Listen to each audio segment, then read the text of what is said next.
Subscribe कीजिए equity ज्ञान channel को, बेल आइकन को दबाइए इक्विटी मार्केट्स रिलेटेड सारे अपडेट्स के लिए। Hello everyone, welcome to equity Gyan. तो आज की वीडियो में हम म्यूचुअल फंड इन्वेस्टर्स के बारे में बात करेंगे। म्यूचुअल फंड जब आपने इन्वेस्टमेंट कर लिया तो कौन से पैरामीटर्स होते हैं जिसके ऊपर फंड मैनेजर्स उस फंड को डिफाइन करते हैं, और आप एज ए इन्वेस्टर कैसे ये चेक कर सकते हो कि आपका जो फंड है वो प्रॉपर परफॉर्म कर रहा है या नहीं कर रहा है।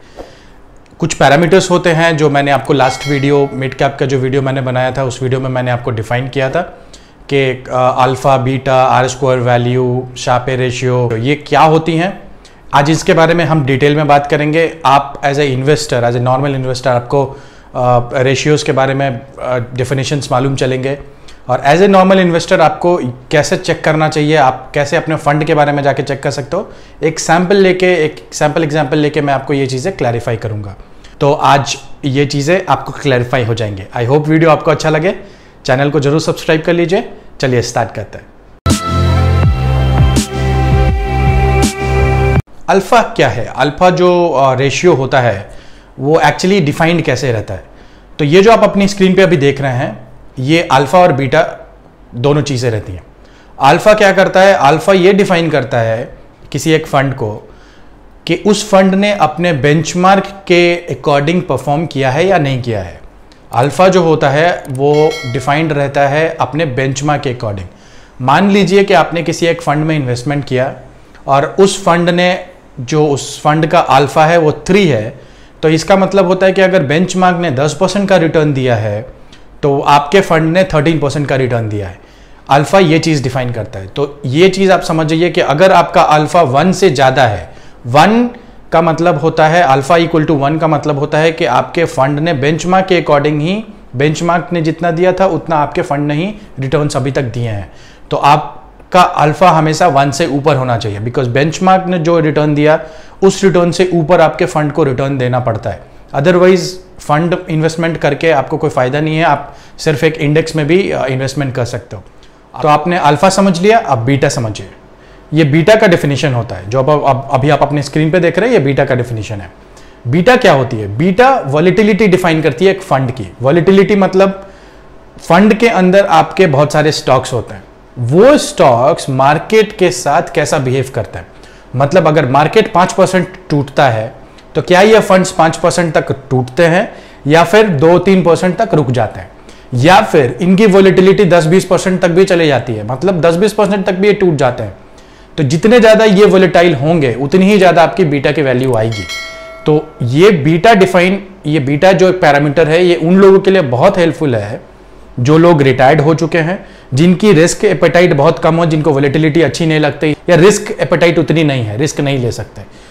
तो जितना कम बीटा रहेगा किसी एक फंड का वो आपके लिए उतनी ही सेफ फंड रहेगी। लेकिन अगर आप यंग हैं, मतलब 20 से 40 ईयर्स के एज ब्रैकेट में अगर आप आते हैं तो आपके लिए हाई बीटा हेल्पफुल रहता है। एक चीज और ध्यान रखिए, ये चीजें मैं आपको 5 to 10 ईयर्स के होराइजन पे बता रहा हूं, ये 1-2 साल के लिए नहीं है। 5 to 10 ईयर्स का होराइजन आप अगर रखते हो तभी आप हाई बीटा फंड्स को चूज करेंगे।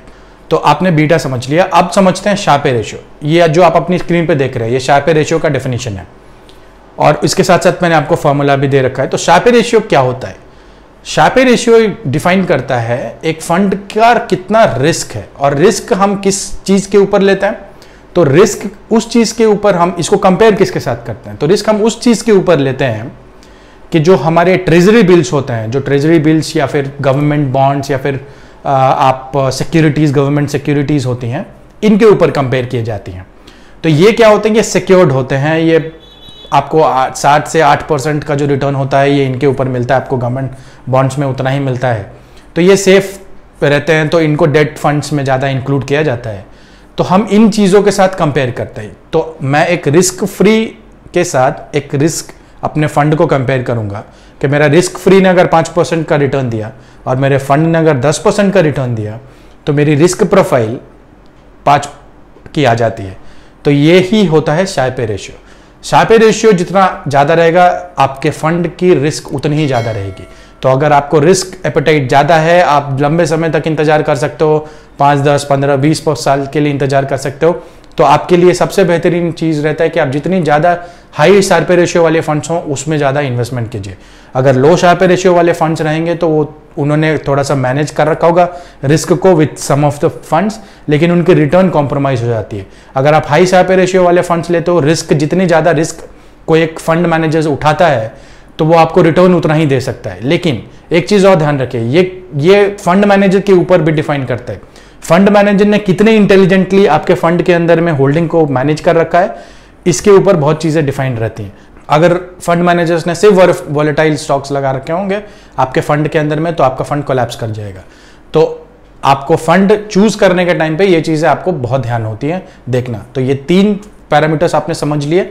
अभी ये शार्पे रेशियो का वैल्यू देख लीजिए। शार्पे रेशियो के वैल्यू आपको इस चीज़ से डिफाइन हो जाती है, कौन सा मॉडरेट है क्या है, वो आप इससे अपने फंड्स को कंपेयर कर सकते हैं।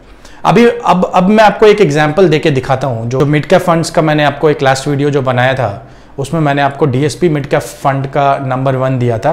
तो आज मैं उसको एग्जांपल लेके आपको दिखाता हूँ कि उन्होंने कहाँ पे ये चीज़ें डिफाइन कर रखी हैं। तो अभी आप जो स्क्रीन पे देख रहे हैं ये बेंचमार्क डिफाइंड, ये आपके फंड के डिस्क्रिप्शन हो गया और आपको नीचे दिख रहा होगा बेंचमार्क। क्या स्क्रॉल करके सेकेंड पेज पे जब हम आते हैं तो यहाँ पे आपको दिखता है कि इन्होंने कैसे पैरामीटर्स डिफाइन कर रखे हैं, इनके आर स्क्वायर्ड वैल्यू कितनी है, इनके बीटा कितना है, ये सारी चीज़ें आपको यहाँ पे मिल जाती है। ऐसे ही सारे फंड्स ने डिफाइन कर रखा है।